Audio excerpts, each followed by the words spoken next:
Na hora combinada, os primeiros convidados começaram a chegar.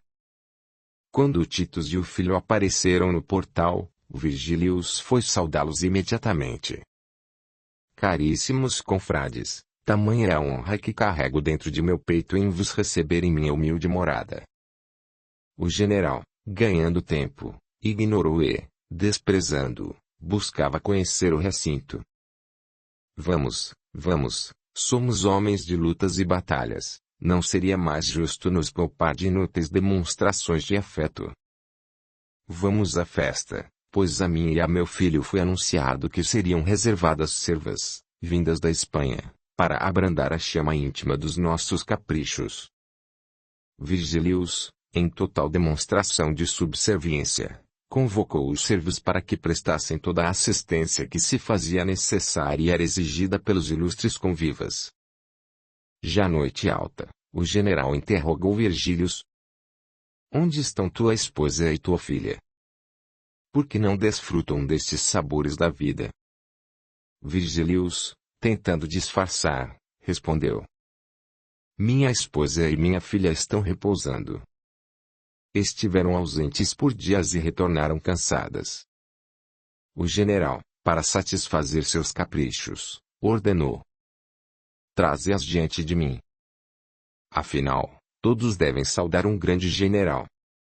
Além do mais, tua filha e tua esposa são comentadas pelas virtudes familiares de que são detentoras. Quero conhecê-las.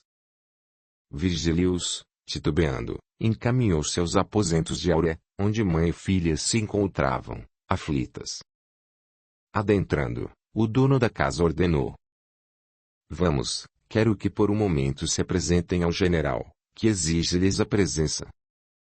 Áurea, numa inútil tentativa, suplicava. Por misericórdia, deixa-nos distantes desse recinto nocivo. Deixa-nos preservadas desses sanguinários. Como ousas chamar meus amigos de sanguinários? Não poderei responder-te por agora, mas ordeno que se apresentem. Não nos peça tamanho esforço. Eles possuem diversão suficiente e não necessitam de nós. E, ajoelhando-se aos pés do esposo, na mais pura demonstração de humildade, Áurea continuou. Por misericórdia eu te suplico. Não exponhas Sofia, deixe-me ir só, pois sei que nada tenho a oferecer. Por alguns instantes, o semblante do patrício pareceu compreender a preocupação da esposa. Porém, como alguém cegado pelos encantos da vaidade, ele se fez ofensivo.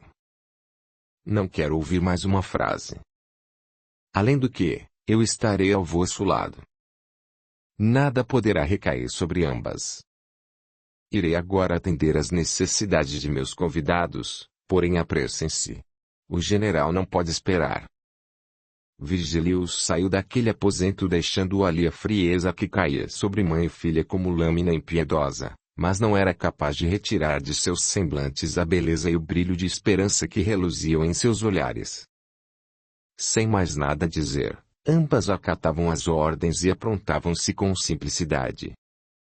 No salão principal, Titus encontrava-se totalmente envolvido pelos encantos da festa, juntamente com sua irmã Calcurnia, mulher madura, de origem romana, que trazia consigo a perfeição da beleza cultivada em vaidade e exageros. Conhecedora da arte da sedução, ela enxergava no irmão uma ponte para se manter em evidência nos doentios círculos sociais que regiam o povo patrício daquele tempo. Enquanto isto, Pompílio era cercado por servas que, submissas, franqueavam-lhe seus encantos, deixando-o entregue aos prazeres da carne sem preocupar-se com guerras, lutas ou legiões. Naquele instante, ele era somente um homem.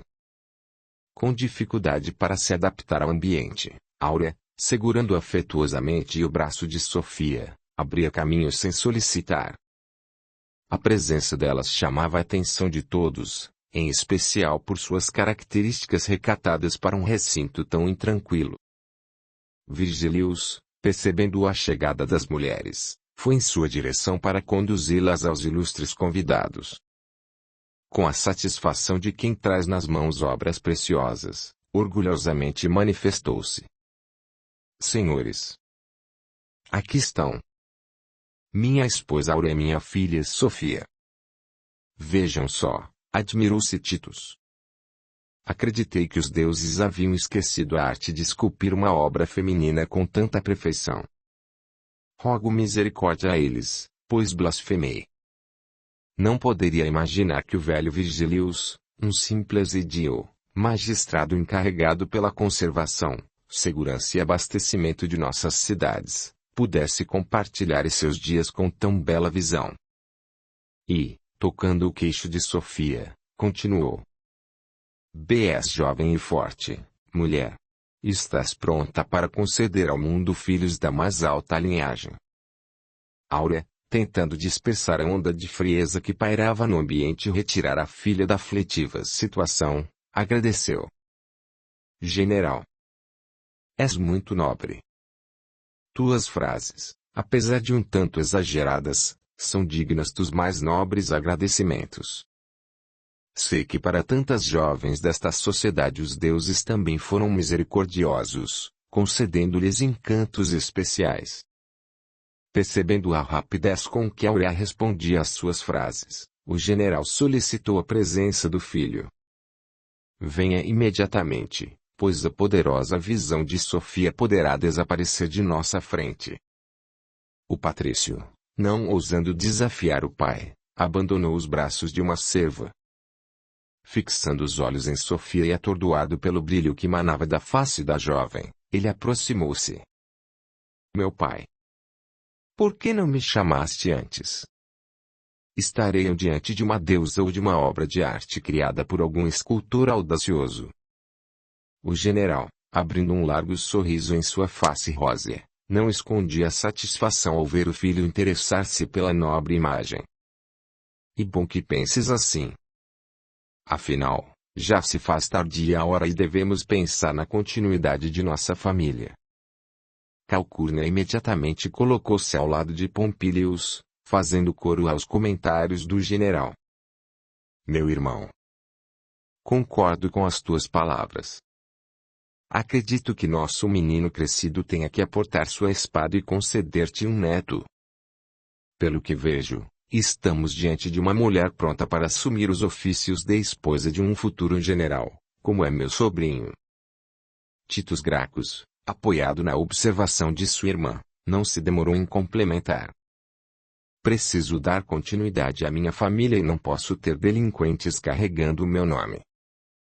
Quero uma linhagem tradicional, digna de um patrício. Pequeno conflito iniciou-se.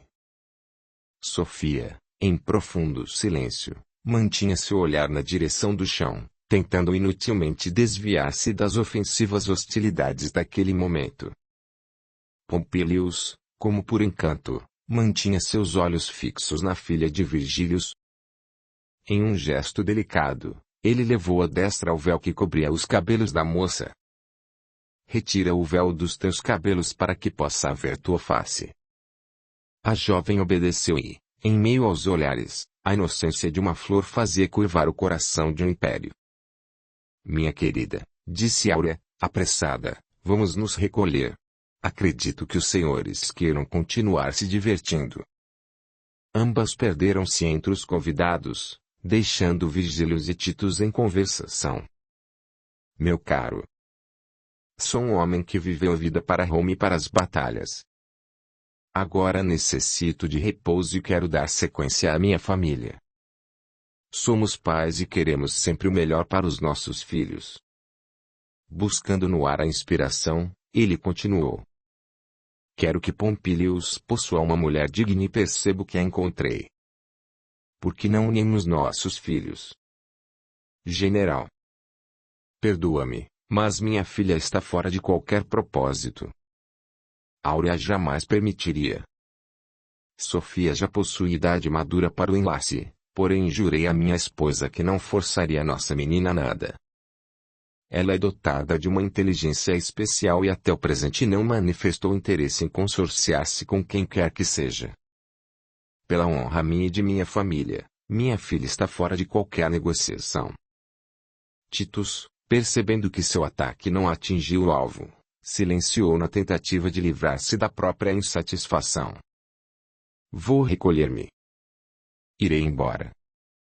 Virgilius, tentando inutilmente suavizar a situação, disse. Por que tanta pressa? Ainda tenho as dançarinas para alegrar vossos olhos. Afinal, um ano em batalha deve ser saudado com toda a grandeza de nossa Roma. Agradeço-te, mas estou satisfeito. Com a saída do general, os demais convidados não se demoraram e o silêncio pairava no ar. Virgilius, caído sobre o divã, adormecia como um menino. Mãe e filha, contemplando o cenário vazio, dividiam suas impressões. Minha mãe. Perdoa-me, mas jamais senti meu coração pulsar tão forte como senti no momento em que Pompílios tocou meu véu. Querida. Os lobos são encantadores, mas não deixam de ser violentos quando atingem uma presa. Algo me diz que o futuro general também sentiu o mesmo por ti. Seria um alucinado aquele que não te reconhecesse as virtudes. Deixemos o tempo falar por si. Recolhamo-nos para aliviar os nossos pensamentos. Assim, a noite sugeria as incertezas dos dias que estavam por vir nas vidas daquelas duas mulheres. Capítulo 5. O futuro sob julgamento e disputas. No dia seguinte, o general desfrutava o frescor de um banho nas termas. Com o semblante marcado por diversos pensamentos, foi interrompido por Calcurnia, que trazia consigo Drusus, patrício de linhagem tradicional, magistrado com a função de questor. Ambos viviam as aparências de uma união amorosa vazia e fútil que não lhes havia dado filhos. Minha irmã. És sempre ousada. Interrompeste meu banho. Espero que seja algo muito importante. Meu querido irmão. Algum dia já te decepcionei? Venho auxiliar-te a encontrar a solução para que nossa família tenha a continuidade que tanto desejas. Afinal, 3 mentes pensam melhor do que uma. Acredito que Drusus será de grande valia para os nossos propósitos. General, o magistrado falava com excessos de gentilezas, bajulações e falsas demonstrações de humildade. Sinto-me honrado em poder compartilhar estes momentos contigo. Logo eu, sendo agora de alguma valia em teus planos. Se essa a intenção desta visita inesperada, creio que não poderiam chegar em melhor momento. Enquanto dizia assim, o militar secava o rosto, em seguida indo em direção ao patrício e à irmã, para saudá-los. Foram os deuses que vos encaminharam até mim, para alívio de meu coração. Sabeis que estou envelhecendo e meu filho Pompílius se fará general em pouco tempo. Mas sua mente está voltada somente para exércitos, batalhas, comandos e amores fáceis. Quero que a família Gracchus tenha continuidade. Necessito saudar meus ancestrais. Teu filho é um homem virtuoso, jamais faltarão mulheres querendo desposá-lo. Por toda Roma comenta-se que queres promover o consórcio dele o mais rápido possível. Perdoa-me. Mas parece uma obsessão de tua parte em exigir isso dele. Não sejas tolo.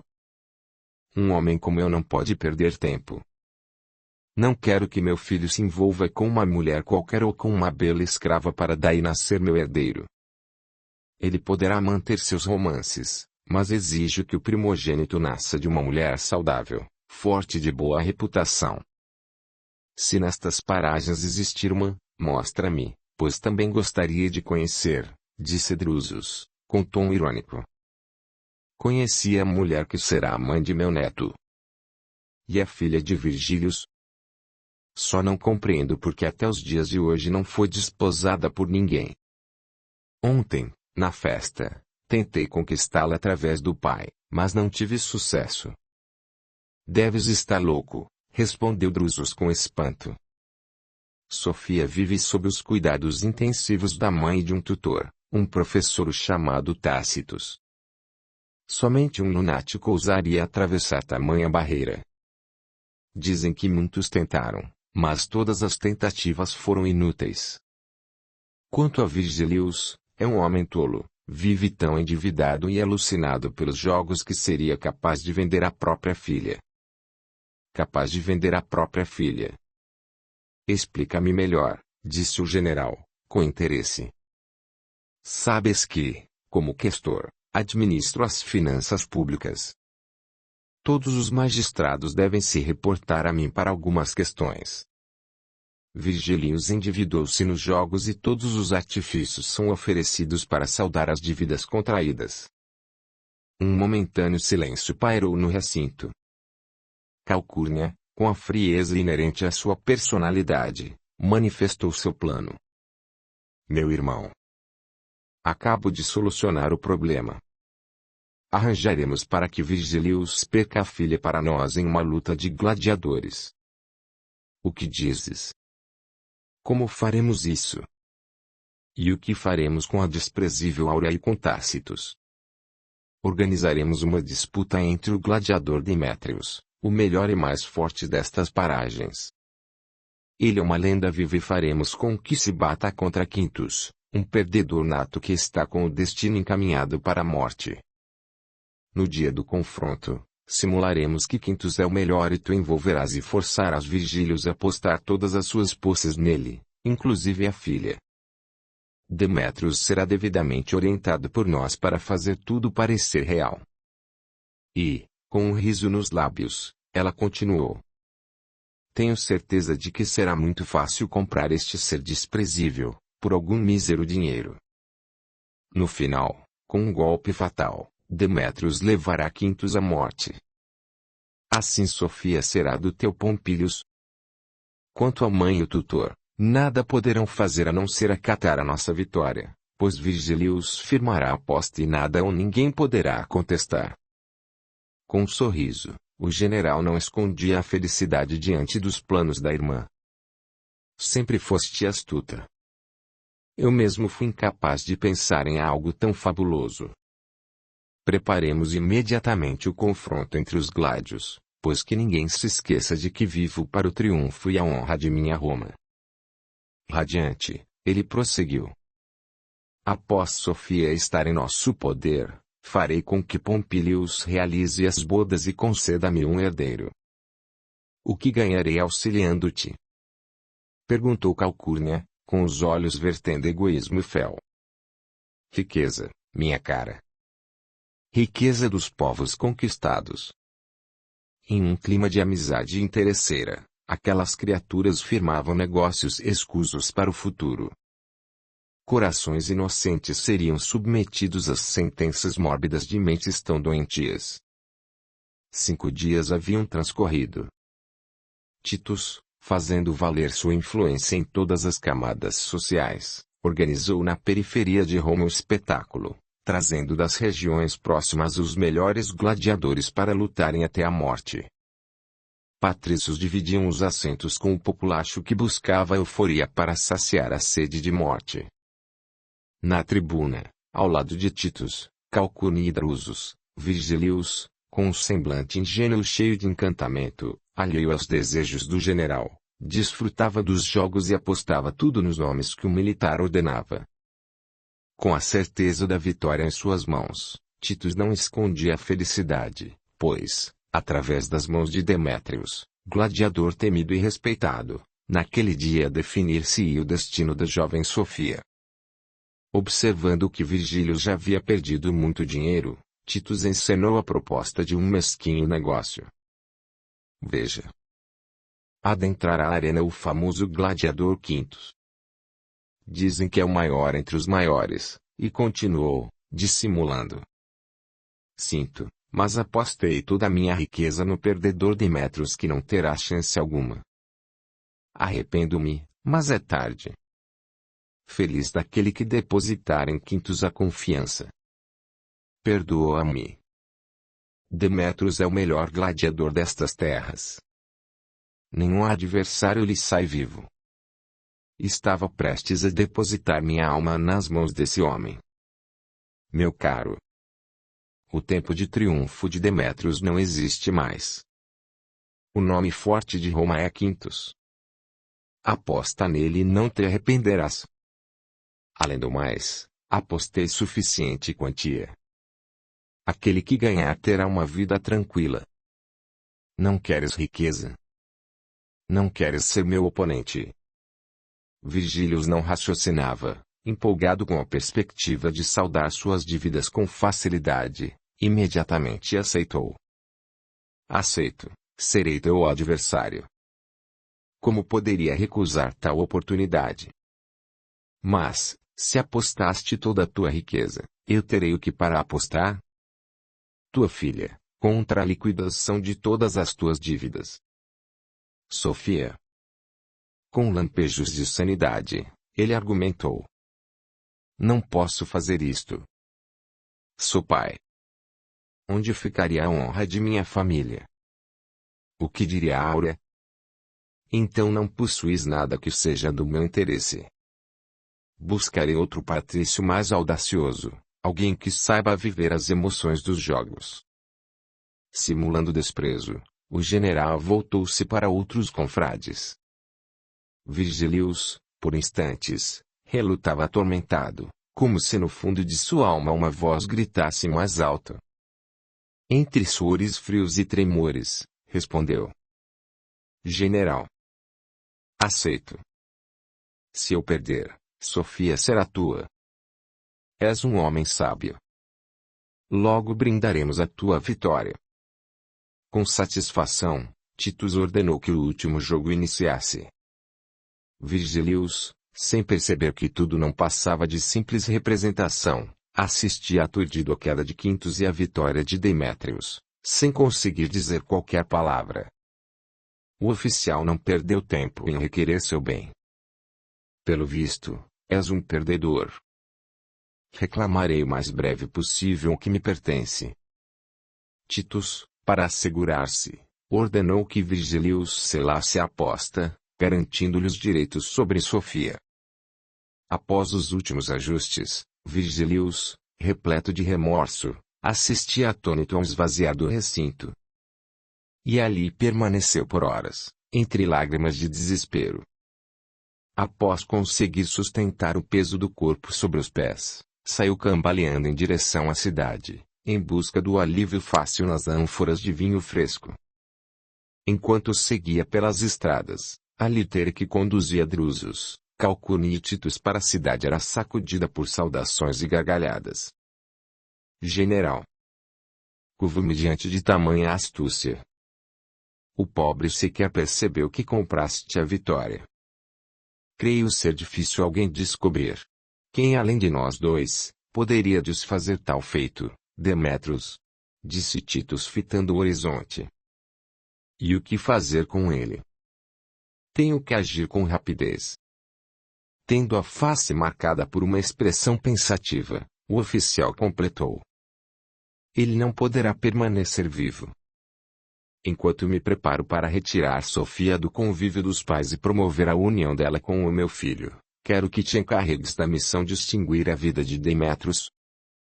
Sabes que tenho interesse em auxiliar-te, mas sou um homem que precisa pensar no futuro, preciso saber o que ganharei com isso.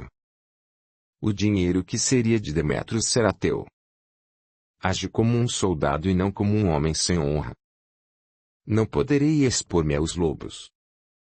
Por mais uma vez aqueles corações turvavam as esperanças alheias, enquanto os cavalos ressoavam num trote apressado em meio à escuridão. Chegaram à cidade, os dois homens, despediram-se. Drusus seguiu para fazer o que lhe competia.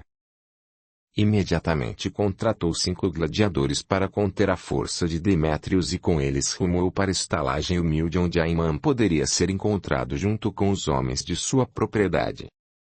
Antes de adentrar, Drusus orientou os seus capangas. Não percam tempo e façam parecer uma briga tola. No interior da estalagem, Demétrios mantinha-se com os olhos baixos, em muda conversa com o cálice de vinho. Aproximando-se, Drusus disse. Estou aqui em nome do general Titus. Vieste pagar o que Titus me deve?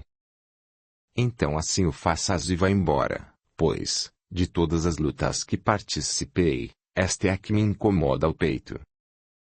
Sinto-me constrangido, sem justificativa, como um monstro que faz inocentes se curvarem diante de verdugos. Todos os adversários que estiveram diante de mim não possuíam valor. Eles mereceram a morte. Mas eu estou cansado desta vida e com esse dinheiro comprarei minha liberdade. Contudo, dentro de mim sei que modifiquei a vida de alguém que não conhecia, uma jovem honesta sobre a qual me informei.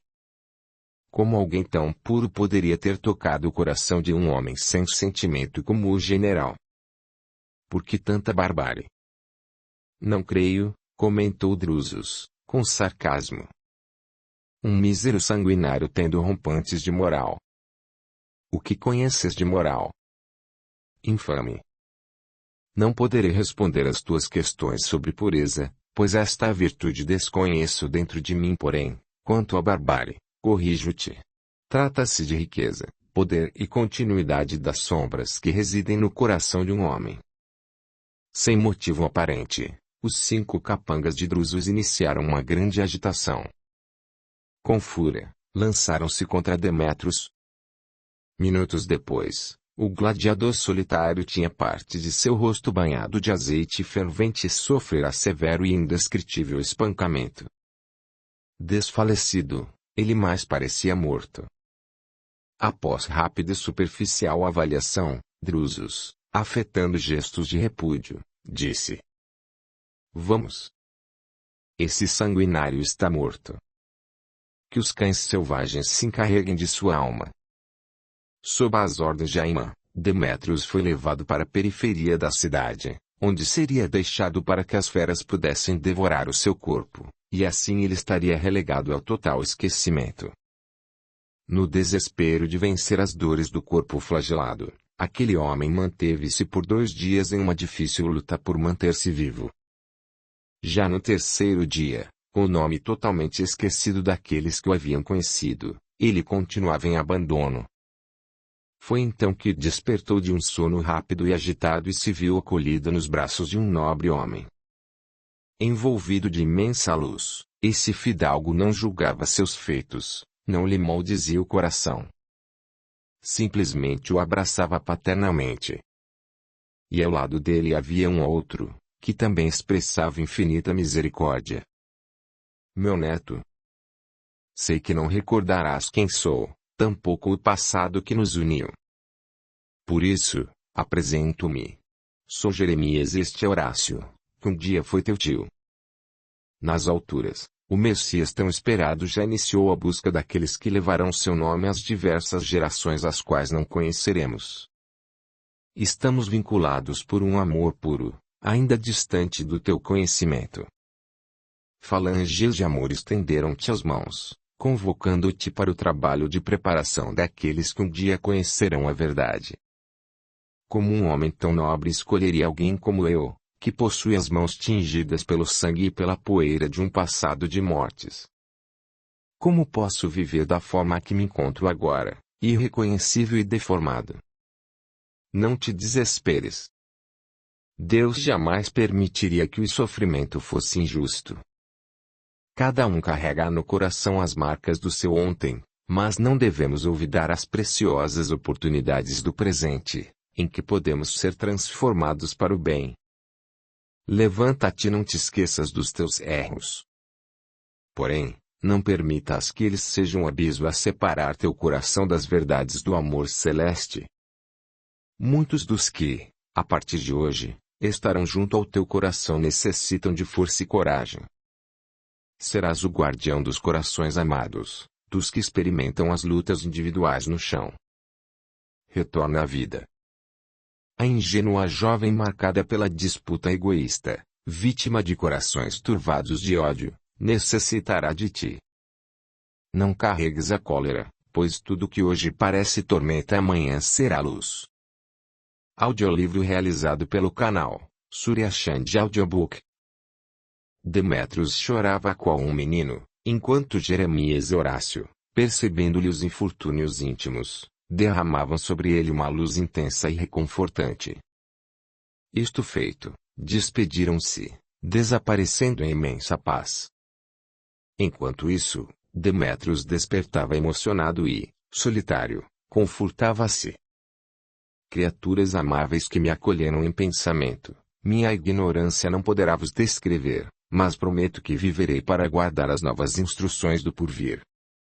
Viverei para aprender a ter a honra que jamais fui capaz de compreender. Prometo que, a partir de hoje, abandonarei as lutas para simplesmente viver e viverei para servir. Carregando consigo a coragem de vencer as dores do corpo ofendido, além de pequenas lembranças de um sonho confortador, aquele homem lutava para poder suportar os dias desconhecidos que chamamos de amanhã. Já noite alta, Tácitos, após ter ocupado todo o dia lecionando para algumas pobres criaturas, às quais se dedicava com a modéstia que lhe era natural, dirigia-se sozinho para sua morada, na periferia de Roma. Foi então que percebeu alguém caído na estrada. O velho professor, vencendo o cansaço, não poupou esforços para socorrer o moribundo. Deus! O que fizeram com este pobre homem? Dá-me forças para auxiliá-lo, pois é tão grande e forte que não conseguirei colocá-lo sobre o cavalo. Lutando contra os limites do próprio corpo, tal qual um pai acolhe um filho, Tácitos acomodou carinhosamente aquele homem marcado pelo peso da própria consciência, sem desconfiar que diante de si estava alguém que havia lutado em troca de mísero dinheiro, entregando a nobre Sofia aos corações sombrios, enquanto todos desconheciam as linhas do amanhã. Capítulo 6. Vidas em movimento e transformação. 10 dias se passaram desde a disputa na arena. Virgílius, totalmente alucinado, passava seus dias recolhido, amargurando um profundo remorso. Em desespero, aguardava o dia em que o general reclamaria seus direitos sobre Sofia. Não ousava relatar as ocorrências para Áurea. Ele literalmente jogara com o futuro da filha. A esposa, alheia a tudo, dedicava-se tranquilamente à família. Naquela tarde, o lar estava em silêncio. Todos buscavam ocupar-se em seus afazeres. Tácitos e Sofia mantinham-se no jardim em total harmonia, retomando as lições do dia anterior. Do divã próximo, Áurea observava a filha, como alguém que admira a formosa e grandiosa obra-prima. Apesar de tudo, Virgílius lograva ocultar seu estado e, trancado na biblioteca, atormentado, mergulhava sua angústia em sucessivas taças de vinho, que lhe faziam entregar-se a um sono perturbado. O ambiente de paz foi rompido por altas vozes. O general Titus, acompanhado por Drusus e por 3 soldados devidamente orientados, não aguardou o anúncio de sua chegada pelo servo da casa. Abrindo caminho, como quem marcha em um campo de batalha, avançou duramente em direção ao átrio. Tomada de surpresa, Áurea procurava compreender aquela visita. Senhores, como invadem este solar desta maneira? Pelo que posso perceber, teu esposo não informou que eu viria buscar o que pertence à família Gracchus. General. Nos últimos tempos, meu esposo tem contraído várias dívidas. Mas, perdoa-me. O que há aqui que pertence à tua família que desconheço? Vim buscar Sofia. Um pequeno conflito estabeleceu-se. Tácitos e Sofia informaram-se do que acontecia, enquanto Virgílius, ouvindo as palavras do general, chorava envergonhado diante da esposa. Esta, por sua vez, chorando inconformada, pedia ao esposo. Dize que não fizeste isso. Todos estes anos suportei as mais duras provas do difícil convívio com a tua insensatez. Mas fazer com que nossa filha fosse parte de teus obscuros negócios foi para mim um golpe que jamais esperei receber. Diz-me que tudo não passa de um pesadelo. Perdoa-me, perdoa-me. Dizia Virgílius, sem argumentos. Sofia, observando o desespero da mãe, correu para abraçá-la na tentativa de confortá-la e de buscar refúgio, mas Áurea, como uma heroína em defesa da honra, levantou-se desafiando o poder de Titus. Minha filha não sairá deste solar. Somente se eu morrer levarás Sofia daqui. E, chamando 2 servos humildes, levem-na deste recinto. Antes de os servos se aproximarem, 2 soldados avançaram. Tinham expressas instruções para sacar a vida de qualquer pessoa que tentasse impedir as ordens de Titus. Os pobres e assustados serviçais, com medo, não se aproximavam de Sofia. Outro soldado caminhou até a jovem, para levá-la. Áurea, cega de desespero, mas fortalecida pelo propósito de defender a filha, lançou-se contra aquele homem que, sem piedade, retirou o punhal e lhe vazou o abdômen. Ela não suportou os golpes, enquanto sua túnica era lentamente tingida pelo vermelho do sangue. Aos poucos, ela desfalecia nos braços de Sofia e Tácitus. Mãezinha, não me deixes. Tem misericórdia. Fica um pouco mais. Ainda não consegui aprender as lições de fortaleza e coragem que residem em tua alma para que possa vencer meu medo e cumprir os desejos do meu próprio destino. Minha querida, perdoa-me a tentativa sem sucesso de arrancar-te destes lobos de corações tão frios. Onde eu estiver, estarei contigo. Minha vida nada vale agora, mas meu coração estará junto ao teu. Não te esqueças de que, quando estiveres em prantos, eu serei teu lenço invisível e meus braços sempre estarão te envolvendo com o amor que nos une. Por agora, tem coragem. Não permitas que arranquem de ti a doçura e a pureza que coroam teu semblante. Sofre com dignidade. Sorri com firmeza. Vive como quem leva na alma fé pelo Deus que aprendemos a amar. Confia no amanhã e segue, pois além da colina sempre haverá luz de mais um dia. O ambiente era temporariamente tomado por uma profunda emanação de paz. A veneranda senhora, nos braços da filha, cerrava os olhos cansados para o corpo sem vida e despertava para uma vida sublime. Naquele momento, as radiantes presenças de Jeremias, ancião amigo, e de Horácio faziam-se deslumbrantes, perfumando a dor e silenciando a tristeza. Com um gesto humilde, o velho homem abraçou Áurea com carinho. Vem comigo. Deixa as dores se manifestarem onde elas estão. Aos teus olhos o cenário parece de horror, mas me dá a tua mão para que possamos, unidos, auxiliar nossos amores do chão. Nossos filhos encontram-se vinculados por vidas e estradas que um dia conduzirão ao coração do nosso Messias. Para tanto, fomos convocados pela divina providência para trabalhar pela transformação daqueles que um dia foram nossos filhos e netos, nossos antepassados.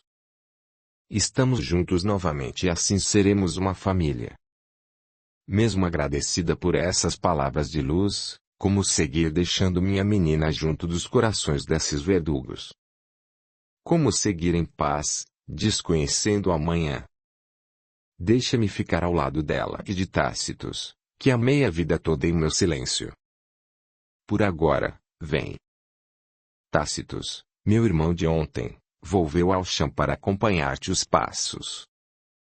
Assim, compartilhou o passado silenciado neste presente, mesmo sem ter realizado as bodas contigo, mantendo-se ao teu lado como amigo fiel. Virgílios e Titus são os vossos filhos desses passados e necessitam de emergencial transformação. Tua filha é o fruto do amor puro e distante entre vocês, enquanto Pompílios é o amor real de Sofia. Não nos olvidemos de que, por meio de tua filha, Pompílios e seus descendentes serão a ponte para muitos corações chegarem a Deus e ao Messias. Amigos são preparados para volverem ao chão e sedimentarem as estradas anunciando o que o prometido há de chegar. Serão eles discípulos, morrerão e renascerão para que a terra possa ter a sua luz. Por agora, vem, pois outros que te amam aguardam a tua chegada. Sejamos fortes para seguir com fé. Áurea, confiando nas palavras do amigo, não ousou manifestar qualquer frase. Tomada de pranto e de felicidade, afastava-se completamente envolvida de luz, deixando para trás uma vida e outras mais. Enquanto isso, o recinto estava mergulhado em tristeza. Abraçando o corpo inerte de Áurea, Tácito orava entre lágrimas em voz baixa e rouca, e somente Sofia podia lhe escutar a fervorosa prece. Deus, não vos imploramos a liberdade dos nossos sofrimentos. Não vos imploramos excessos para nossas vidas. Não vos imploramos.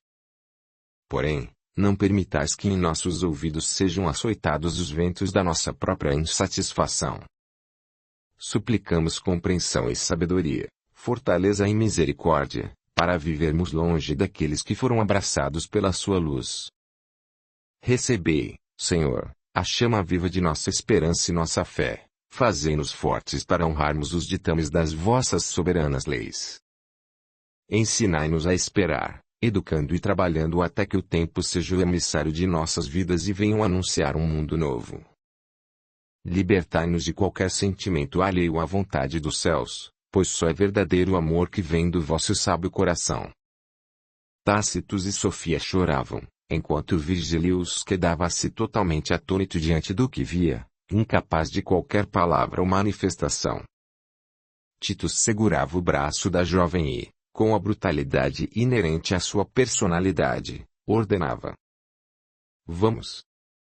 Tenho planos para ti. Não tenho tempo a perder com sentimentalismo. Os soldados se encarregarão de enterrar tua mãe. O velho professor, ouvindo as palavras do general, imediatamente levantou-se para intervir. Senhor, compreendemos a situação. Porém, suplico, deixai-me sepultar minha senhora. Sofia, com os olhos brilhantes, docemente implorou ao rude coração de Titus. General, acato as tuas ordens, mas suplico que deixes Tácito sepultar minha mãe. Alguém como ela, que viveu com honra e que nada tem contra sua dignidade, merece agora o respeito de nossos corações. Imploro-te que permita-me continuar próxima de meu professor, ele é tal qual um pai, é minha fortaleza.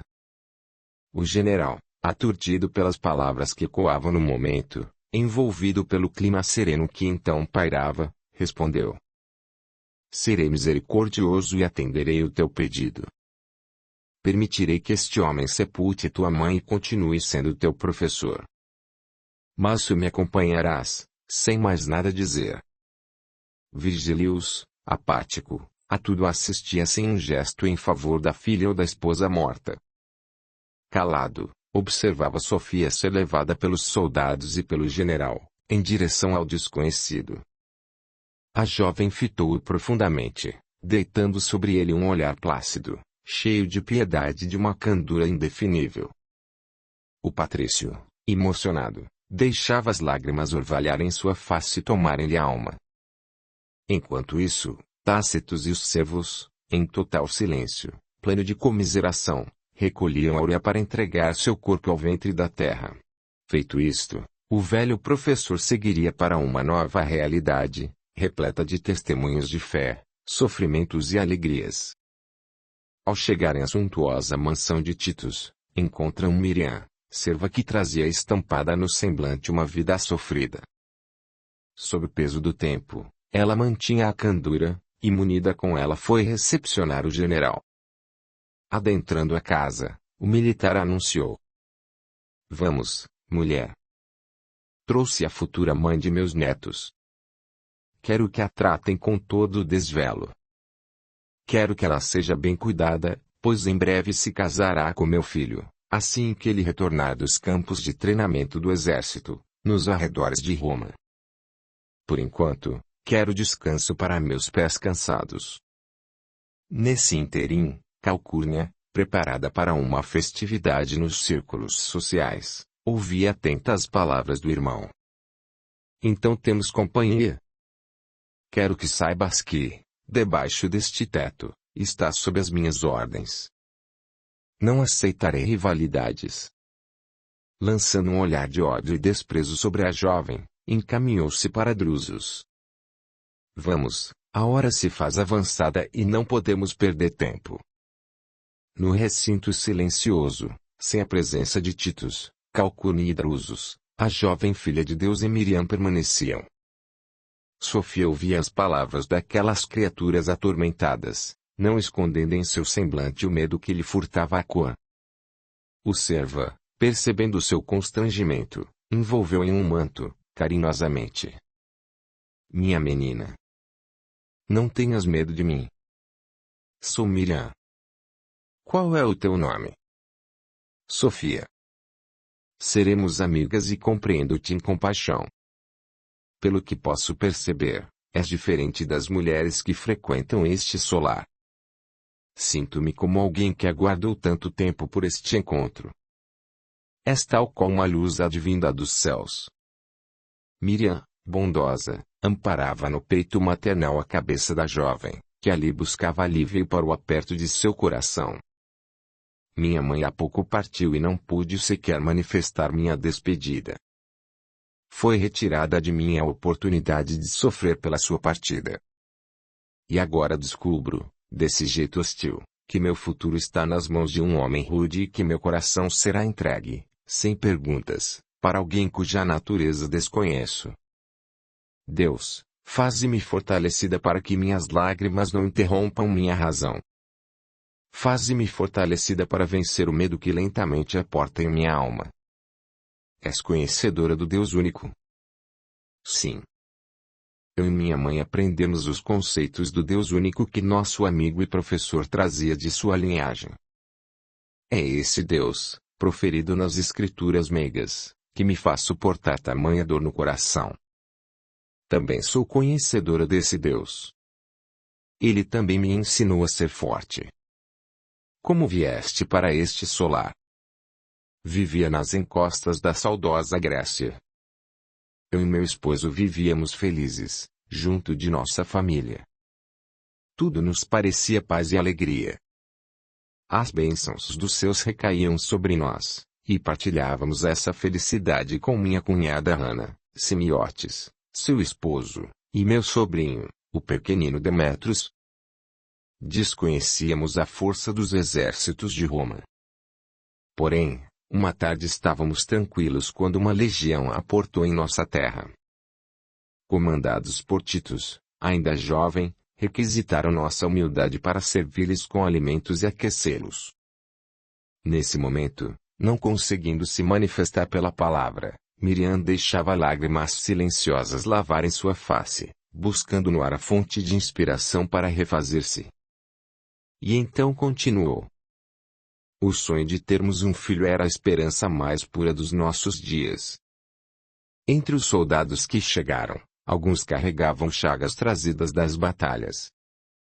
Eles ficaram sabendo que meu sogro Jeremias poderia curá-los e o obrigaram a cuidar dos feridos, dia e noite.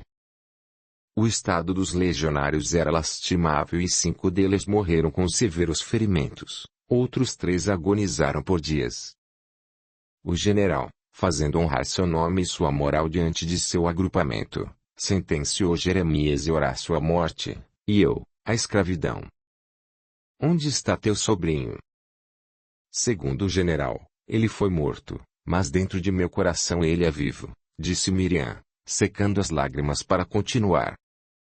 Após aquele dia, vim para cá exercer os ofícios domésticos, além da missão de educar Pompílios. O tempo encarregou-se de transformar minha alma em misericórdia.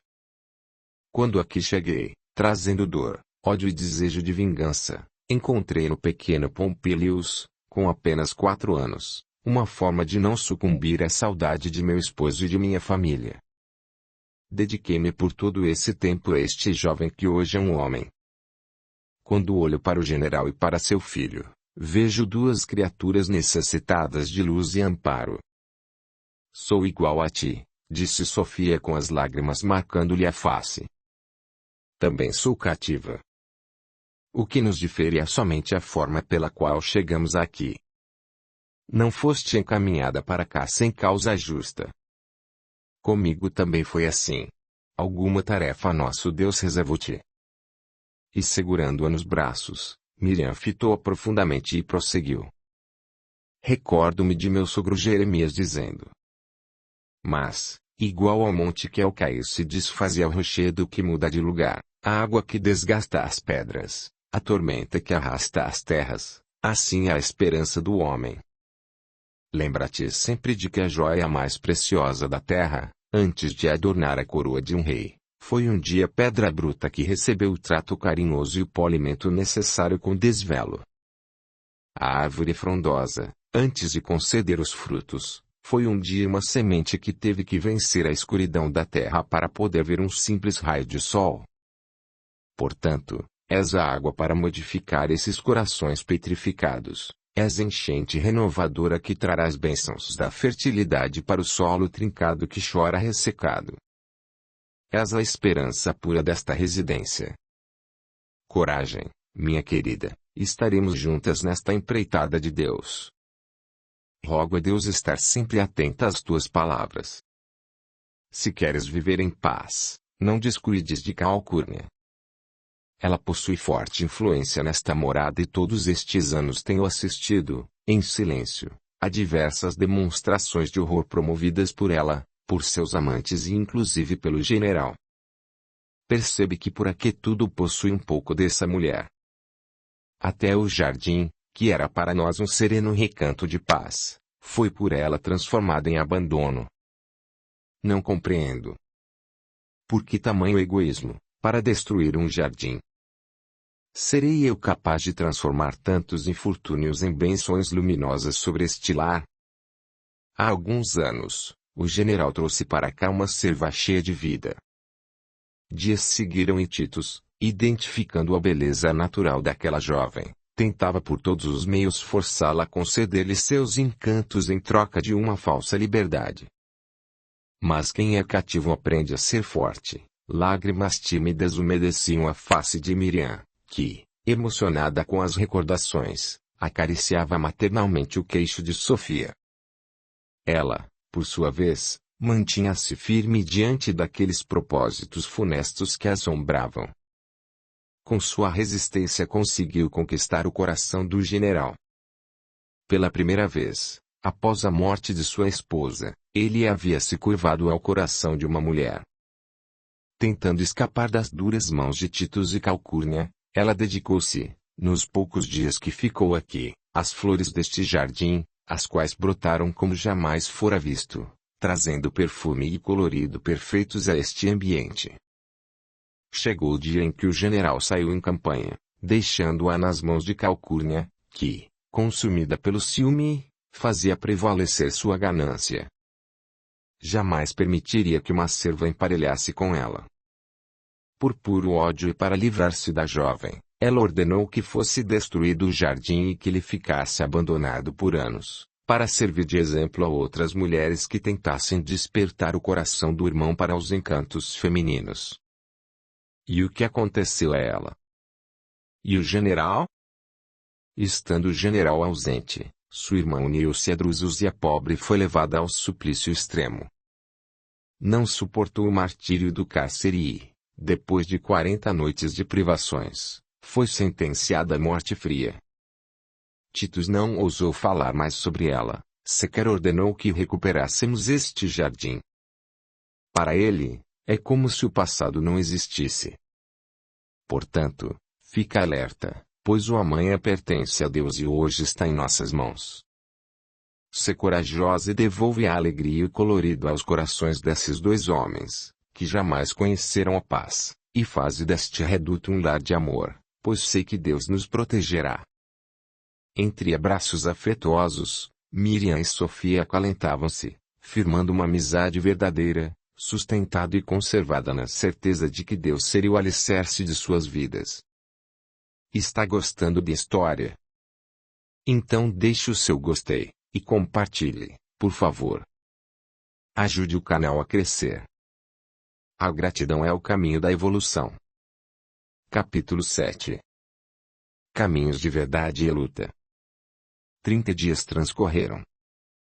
Tácitos, em sua residência, tentava esquecer a dor e a saudade das duas mulheres, as amadas de sua vida, e cuidava do ex-gladiador Demétrius, que permanecia à mercê de enfermidades que maltratavam seu corpo. Entre alucinações de vingança, Ele proferia frases desconexas e sofria o peso do próprio remorso. Por dias que seguidos ele queimava em febre, enquanto Tácito tentava, com as poucas providências possíveis, aliviar os males que assolavam o rapaz. Já sem esperanças de ver aquele homem em pé, o velho professor ajoelhou-se exausto e orou. Senhor, perante nossa dor e incapacidade de compreender as tuas sábias leis, por misericórdia, dai-nos a força para não esmorecermos na senda da vida. Ensina-nos a enfrentar as sombras, para que elas se transformem em passado de luz. Ensina-nos a querer, sem exigir, a aceitar, sem perguntar. Ensina-nos a perseverar na fé, sem nos demorarmos entre escárnio e solidão sem elevação. Se as trevas conspirarem contra nós, se a ventania da destruição ainda azurze em nossos ouvidos, seja qual for a corrigenda necessária para aperfeiçoar nossas vidas, eleva-nos o pensamento para sermos fortes, pois sabemos que avançar para o futuro sem luz e sem sua sabedoria é impossível. O recinto era banhado por imensa paz. Demétrios, despertando, ouvia emocionado as palavras do velho grego, recebendo-as com profundo respeito. Tácitos, ao vê-lo despertar, disse com alegria: Que Deus seja louvado. Meu amigo, há pouco acreditei que seria inútil realizar algo em teu favor. Acreditei que te encontravas praticamente morto. Como te chamas? Agradeço-te o coração bondoso. Chamo-me Demétrios. Tácitos imediatamente associou o nome famoso e a pessoa. És o gladiador Demétrios? Sim. Um dia fui. Agora não sou ninguém. Com dificuldade, tentando levantar-se, ele continuou. Foste muito bom para comigo, porém não sei se poderei retribuir tamanha dedicação. Tudo me foi retirado, por isso irei embora o mais breve possível. Nada quero de ti. Não quero teu dinheiro e nem agradecimentos. Não estás em condições de partir. Fico um pouco mais e assim serás minha companhia, pois em tão pouco tempo perdi os dois amores de minha vida. Não te compreendo. Não me conheces, não perguntas quem sou realmente ou o que fiz e me pedes que fique. Homem. Carrego em minha alma o peso da morte e respiro o ar daqueles que minha mão arrancou da vida sem piedade. Todos nós carregamos um passado impiedoso e eu não poderia condenar-te, pois esta tarefa não me cabe. Somente Deus possui as leis sábias e justas para as nossas transformações. Em várias regiões por onde andei, ouvi falarem deste teu Deus. Onde está tua família? Recordo-me muito pouco da minha família. Sei que um dia tive pais amorosos, pois sempre sonho com eles. Minhas ideias que se misturam e não consigo ter a certeza de todas elas. Parecem-me pesadelos. E em outros momentos, sonhos lindos dos quais não quero despertar. Vejo sempre um homem bondoso, que se identifica como meu avô. Vejo minha mãe como fonte de luz. Vejo o general, o algoz de minha família, sentenciando-nos ao cativeiro. Fui levado aos treinos que me transformaram em um matador. Estas são as memórias que carrego comigo, nada mais. Desde menino, fui treinado para a morte, tal qual um soldado é preparado para a guerra. Confesso que já estou cansado de tantos horrores. Sucumbi nas entranhas do egoísmo dos outros, em troca de minha liberdade. Porém, em minha última luta, realizei o pacto mais pesado. Sentenciei uma jovem inocente, que não conheço, ao martírio nas garras do general Titus. Este, por sua vez, fez meu nome se apagar das arenas. Por Deus! Então é verdade os boatos que correm pelas ruas de Roma. Acreditei que fosse mais um falatório, entre tantos que nascem e morrem sem deixar marcas. Mas, pelas tuas revelações, a jovem de que falas agora é Sofia, minha filha de coração. Enquanto surpreso Tácitos permanecia parado, Demétrios caminhou com dificuldade até a proximidade da fonte que represava o humilde fio de água. No espelho líquido, o gladiador viu o próprio reflexo. Devido às agressões sofridas, sua face direita estava marcada por diversas feridas. Não. Transformei-me em um monstro. Com visível desespero, continuou. O que aconteceu comigo? Vingar-me-ei de todos. Ajoelhando-se com as mãos encobrindo seu rosto, ele não parava de falar. Arrebatei um amor de tua vida e mesmo assim me tratas com respeito e dedicação. A tua bondade para comigo será o tributo que tenho que suportar? Não saberia dizer o que aconteceu contigo, replicou Tácitos, com a destra no queixo, tentando as palavras mais precisas. Acalma-te. Creio em Deus e sei que Ele não me colocou em teu caminho por acaso. Todos nós carregamos o impiedoso peso de nosso próprio passado. Estamos vivos para poder modificar nossas existências. De que valeria viver olhando somente para trás? Diante dos erros ou acertos, devemos enfrentar corajosamente todas as consequências. Ninguém é capaz de sacar de nossos corações um grande amor. Tu não me arrebataste a jovem disputada na arena. Quem sabe o general foi um enviado dos seus para que pudesses modificar o rumo dos teus dias. Não esbravejas, não maldigas aqueles que apagaram o teu nome entre os gládios. Deus escreveu teu nome no mais sagrado solo que existe. O seu divino coração. Conserva os teus pensamentos tranquilos e sustenta o equilíbrio dos teus passos acima de qualquer perturbação para que possas compreender e viver uma nova vida. Dentro de mim sei que não poderei perdoar. Não fui treinado para isso. Fui treinado para lutar. Jamais conheci um homem de tão nobre coração.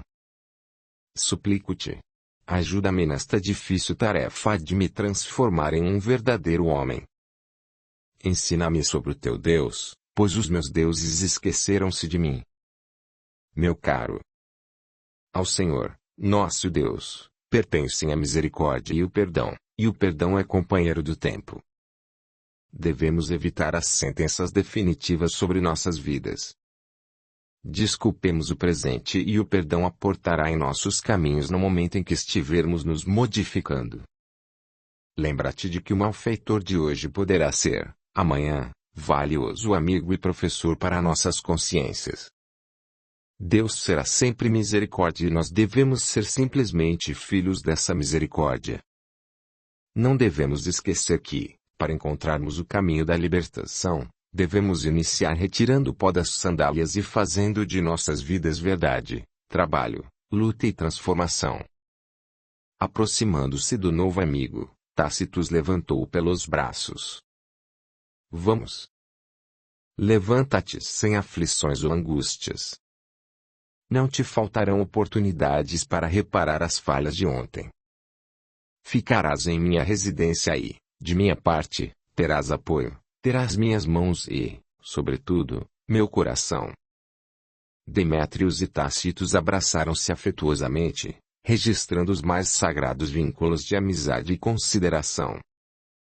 No céu, magnífico espetáculo colorido anunciava a partida do sol, que repousava sereno nos braços das colinas. Naquela mesma noite, Pompílios retomou dos campos de treinamento do exército. Atravessava o salão principal, retirando o elmo e afrouxando a armadura, quando achou a casa por demais silenciosa. Pelos deuses! Onde estão os servos deste solar para me auxiliarem? Miriam, onde estás?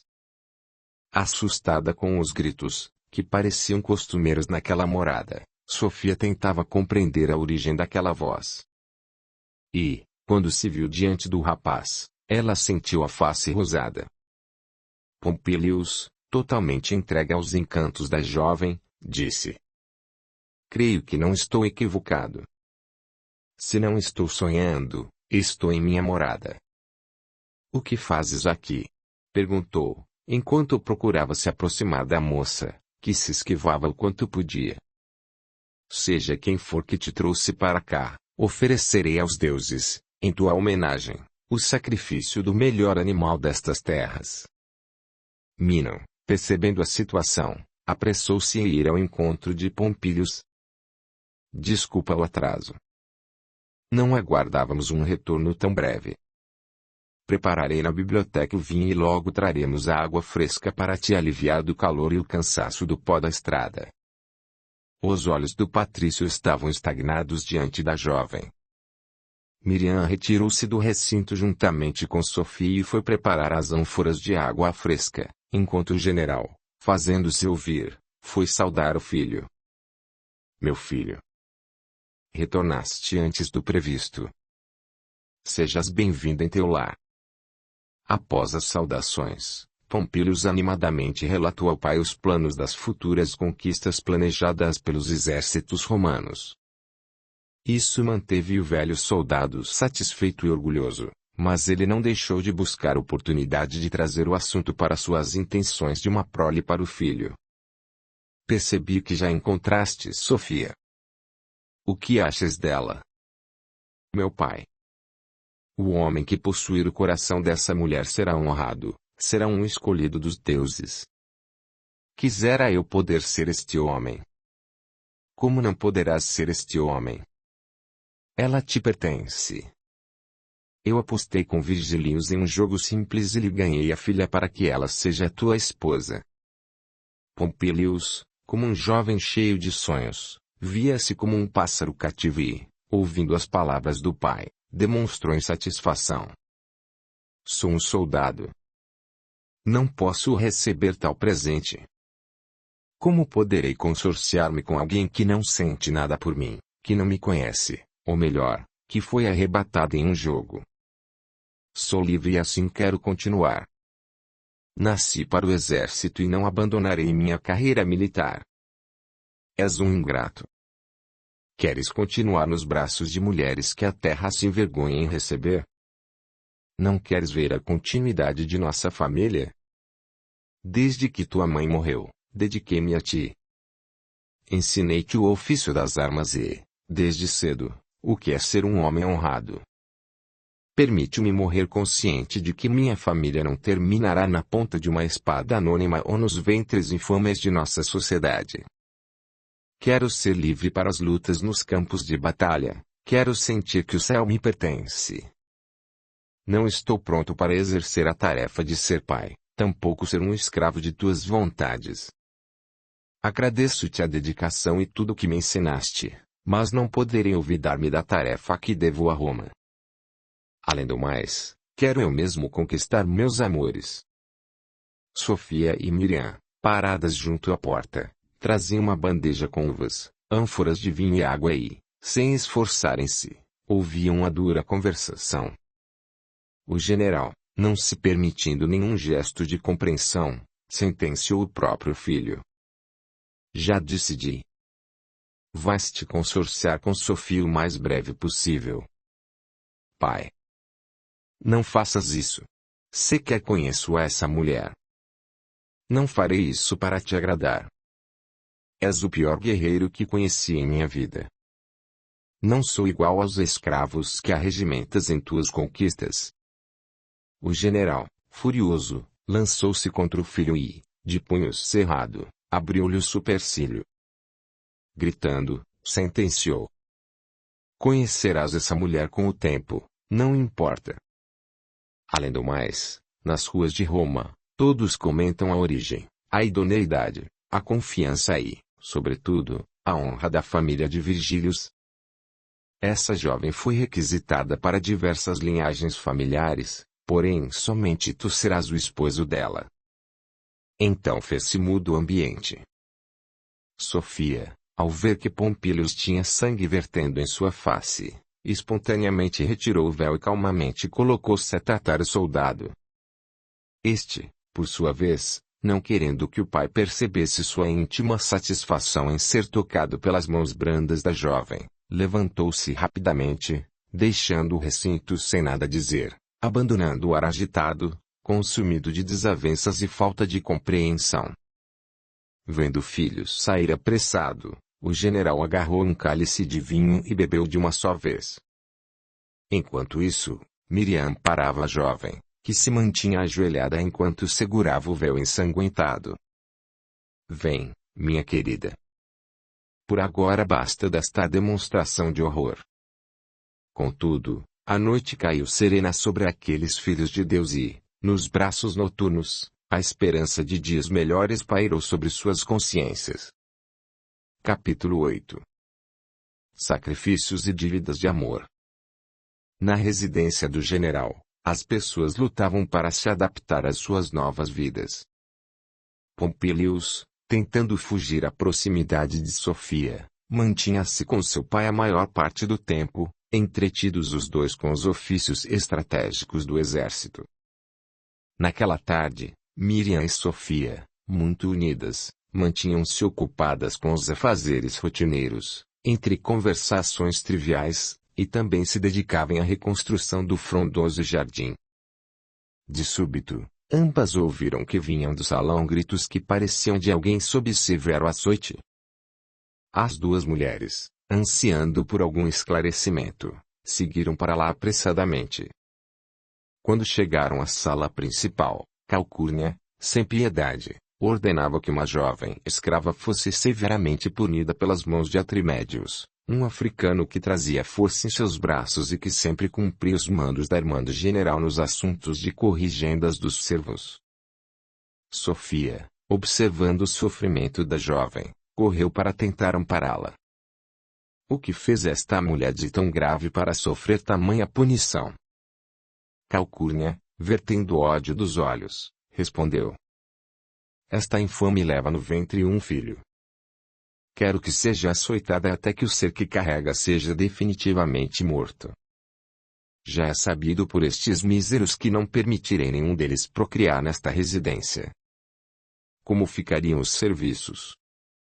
Como dividir meu teto com esses servos sem raízes? É melhor que aprendas a discipliná-los, assim como eu.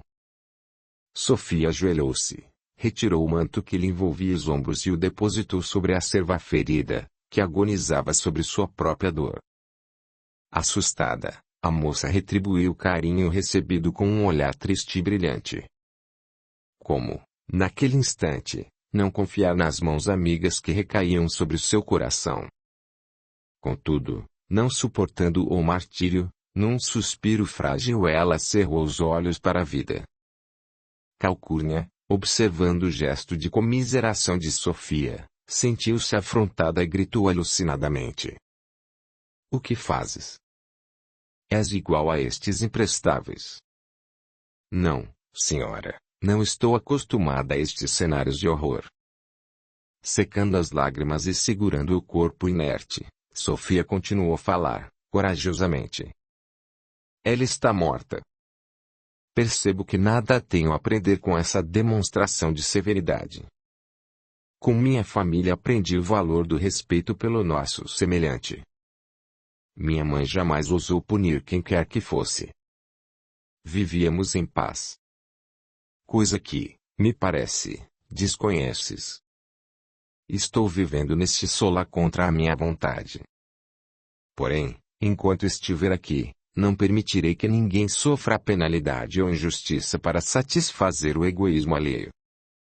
Calcurnia, completamente perturbada pelas palavras de Sofia, lançava sua fúria no recinto. Como ousas falar assim comigo? Ainda não te consorciaste com meu sobrinho. Ainda és tal qual uma serva comum e por isto também sentirás o peso de minha ira. Com frieza, Calcurnia se dirigiu para Trimédios, ordenando-lhe. Já que estamos diante de uma heroína, como sou misericordiosa e sábia, ensinar-lhe a nunca mais me desafiar na frente de meus servos. Ela receberá a mesma sentença que a escrava morta. Senhora, não é lícito o que fazes agora. Tem misericórdia, suplicava Miriam, sem ser ouvida. Vendo que não era atendida, a velha serva ordenou a um escravo que fosse ao encontro de Pompílios para relatar-lhe as ocorrências, sem que Calcurnia percebesse. Neste ínterim, o servo Almério, que trazia no semblante a marca de anos de cativeiro, adentrou no recinto e pôs-se a tranquilizar Miriam. Acalma-te. Estás acostumada com isto. Nada podemos fazer agora. Deus há de se compadecer de todos nós. Enquanto isso, Atrimédios, aturdido, contemplava o meigo semblante de Sofia. Inexplicavelmente, o rosto da moça lhe continha as forças, por vezes tão espontaneamente descontrolada. Quieta e resignada, Sofia suportava seu martírio, demonstrando força e coragem no enfrentamento das sombras que há tantos anos residiam naquele lugar. Quando Sofia caiu desacordada, Calcurnia ordenou a Trimédios que parasse e, em seguida, retirou-se. Miriam e Almério imediatamente foram socorrer a jovem, cuja túnica alva estava agora completamente estampada com o seu sangue. Acomodando-a em seu humilde aposento, Almério não poupava esforços em tentar aliviar-lhe as dores. Miriam, surpresa com a destreza revelada pelo amigo no manejo daqueles rudimentos de medicina, perguntou-lhe admirada. Sei que não é o momento, mas não sabia que conheces a medicina. Sempre foste um escravo comum e jamais ousei perguntar algo sobre o teu passado. Agora estou surpresa contigo,